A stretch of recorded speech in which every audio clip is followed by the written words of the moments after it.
Hi guys. So recently in my church, this challenge has begun. How has Jesus changed my life? I had a friend Caleb who shared a really inspirational story and challenged me to do the same. And at the beginning of high school, I was definitely afraid to share my faith. I didn't want to be judged, or I didn't want people to think differently about me because of it. But recently, I've definitely stepped out more, so I just wanted to share my story and share how Jesus changed my life. So, starting off, I've always been a really big perfectionist. Anyone that knows me knows that. I've strived to achieve goals that I've set for myself. I'm pretty hard on myself about my goals. My parents have never been they've pushed me, but they've definitely never been as hard as I am on myself about things. I'm very hard on myself when it comes to school, sports, relationships with family and friends, making sure those are all perfect. And while that's great and that pushes me and that gives me a great drive to succeed, it can also be hard because when I don't achieve things, I feel like a failure, or I take it really hard on myself. I beat myself up over it for a long time because I feel like I couldn't achieve this one thing that I set out for myself. Um, and that was really hard going into middle school and high school because so much was changing that I couldn't control. There was these new challenges that you're gonna sometimes fail in high school. You're gonna not get the not get an A on every single test, but I couldn't accept that. I was like, I'm failing at this. How am I failing? Like, what's going on? So I definitely struggled going into high school, and I've always been a very confident kid ever since I was little. Like, I've always been such an extrovert, and I've been super outgoing. Anyone that knows me knows I like to make new friends and have a lot of friends. But as high school began, I started to, or my confidence started to get smaller. Not necessarily saying I wasn't super outgoing anymore, but I definitely wasn't as confident as I was when I was little. As high school began, I started to have this new category that my perfectionists, or myself as a perfectionist, started to focus on, and that was body image. I started to struggle a lot with how I looked, and I started to develop some body image problems.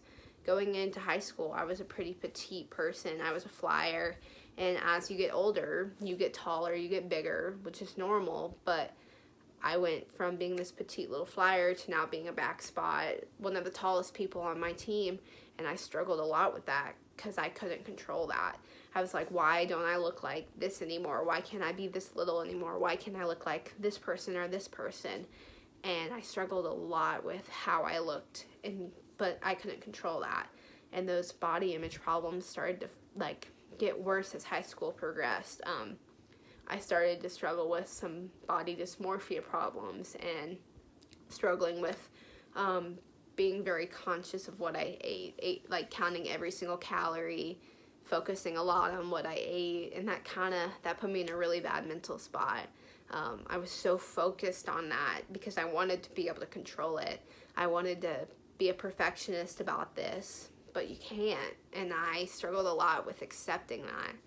And with my body image problems also formed worth problems, feeling worthless about things. I began to feel really worthless because I didn't look like this, or I didn't have this ACT score, or I couldn't get into this college, or I didn't have these friends. I started to struggle a lot with my worth because of that, and then top that off with some body image problems. It was not a great time for me. I went through a really dark spot where I felt lonely, and I did not to say that I didn't reach out for help, but I didn't want to seem like a burden, or I didn't want to seem like I was complaining, because I didn't want to complain about family issues when there's people who have divorced families or much worse situations than me. I didn't want to complain about how I looked because I didn't want people being like, why are you complaining? Like, you're very athletic, or being like, are you being healthy about all of this? So I was definitely alone in my thoughts, and that's never a good idea because then the devil can start to creep in. He started to creep in and point out what was wrong with me, and I accepted that. Like, I thought that was me talking. I was like, oh, I don't like how that looks, or I hate that feature about myself, and I got angry. I got angry at God. I was like, why would you make me look like this? Like, why can't I look like this person? Why can't I be as smart as this person? Why can't I have this? And I got really angry, And looking back on it now, I'm like, why did I let the devil take over? Why would I let the devil get in my head and allow me to accept these thoughts? Now when I think about the dark spot I was in, I'm like, how could I have ever gotten there? Because now I remember Jesus. I remember God. I remember that I have a perfect Father that knew I would be in this situation, or knew I would be here before he even created the heavens and the earth. I think about how God created me perfectly, and why would I ever feel worthless, or why would I ever feel lonely when I have a perfect Father always looking over me? With that, I have a couple of verses I want to share. Psalms 139, 13 through 14 says, "For it was you who created my inward parts. You knit me together in my mother's womb. I will praise you." Like I said, God knew you would be here before he even created anything. He spent so much time creating you in your mother's womb. He knew you were there before she did. He picked your eye color, your hair color, what your face would look like, how tall you are.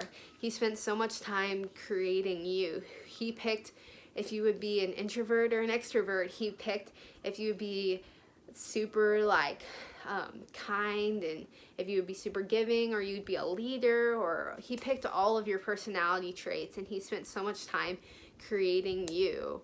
And when I realized, or when I started to focus on that, my worth, I started to grow my worth. I remembered that I do have a worth. God spent so much time creating me, and he gave me purpose to being here. Some other verses that I look to when I'm struggling are Ephesians chapter 1 through 2. And that both those chapters just go through promises that God makes, or what he calls you. So I'm going to just share a couple. So, I am blessed, I am chosen, I am holy and blameless in love, I am adopted, I am redeemed, I am forgiven, I am given an inheritance, I am sealed in God, I am alive in Christ, I am saved by grace, I am seated next to God, I am God's workmanship, I am brought near, I am a member of God's household, and I am being built for God's dwelling in the Spirit. And when I think about those, I think how cool it is that God's called us all of this. One of my favorite is, I am God's workmanship. Like, God spent so much time creating me. I'm his masterpiece. He delights in me. He loves seeing me because he spent so much time creating me. No one else is like me. No one else looks like me. No one else thinks like me. No one else has the same personality traits as me, because he spent so much time personally making me. No child is a mistake, because God creates so much time creating them, knitting them perfectly in their mother's womb. So I turn to those verses when I start to go down that path again, or I feel like the devil has taken hold of my thoughts again, and I have to remember that God spent so much time creating me. God gave me a purpose and a purpose, and gave me worth to being here. And not to say that I never struggle with self-confidence ever again. I still struggle with my confidence sometimes, or I still struggle with body image sometimes. But I remember that God's gave me worth. God is my worth. I have a perfect Father who reminds me how loved I am, and how much time he spent creating me. And like I said at the beginning of this, I used to be really scared of sharing my faith, just because I wanted people to like me. I wanted to have a lot of friends. I wanted to be that outgoing person that everyone liked.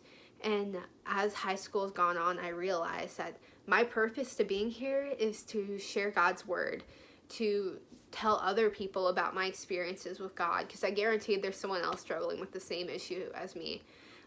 So my purpose and my worth to being here is to share how amazing God is, how God can take you in those lonely times and give you a shoulder to cry on, how God can remind you of your worth and remind you how loved you are. If you're ever feeling like no one cares for you, or no one wants you here, you have to remember that you have a Father that loves you so much, and that's so amazing.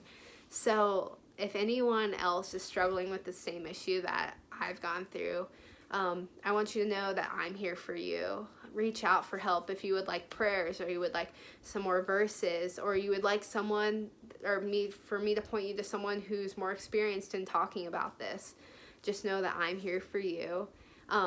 And I wanted to be able to share that with you and tell you that I've struggled with this, and it's not necessarily something that goes away, but it is something that when you remember Jesus and God and how much he loves you, you definitely feel like you have your worth, or you feel so much more loved and you don't feel alone. So that's how Jesus changed my life. I challenge anyone else who has a story to share theirs, and I hope you enjoyed this. I hope it helped.